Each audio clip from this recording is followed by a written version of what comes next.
15 years ago, Walking Dead aired for the very first time on AMC. The show actually went on for at least 11 seasons and had at least 5 or 6 different branch offs. Just like everyone else, I feel like seasons 1 through 3 is actually their best work, but I did like season 4 through 6 until the end of season 6, where we got Glenn and Abraham, who was executed in front of everyone else. The show's phenomenal in the first 3 seasons, and I gotta say, the third season is everybody's favorite, where they took over the prison, and that's where they met the governor and where shit got real.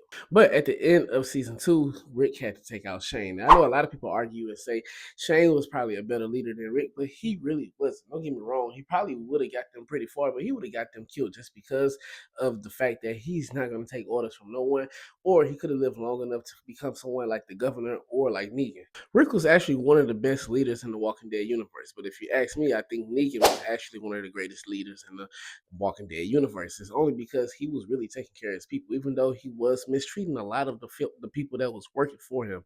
And the fact that he lost to Rick, and Rick is definitely a more of a thinker. He really plans it out. No matter how long it take, he's gonna take you down. It's just sometimes he just gotta look for that opening, and he always found one. And that's exactly what he did with not only with the governor, but also with Negan and other villains that they ran across. But yeah, Rick is actually one of the best leaders amongst everyone. But with all the bullshit that was going on with Shane, he had to take Shane out because Shane was losing his mind. And also, I hated Lori too. But the thing about it is that the situation between her and Shane was actually something pretty normal, on where these two people lost a similar person together, and where they was lost at the same time, and where they came together to actually build each other up. And that's where it just got real for one person, really, because she really wasn't into Shane the way he was into her.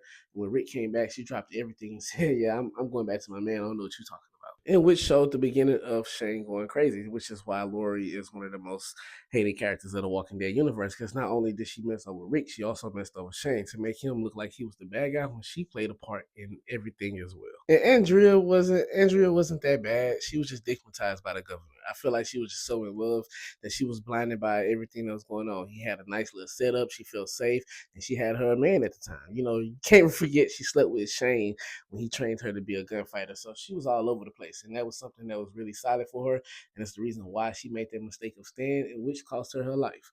Unpopular opinion, though, I feel like that the death of Abraham and Glenn was Rick's fault. If he would have just not messed with Negan, a lot of that shit would have never happened. But what's your favorite moments of the Walking Dead show, and what are you looking forward to? Until then, it's your boy Han Solo, and I'll be back with more content.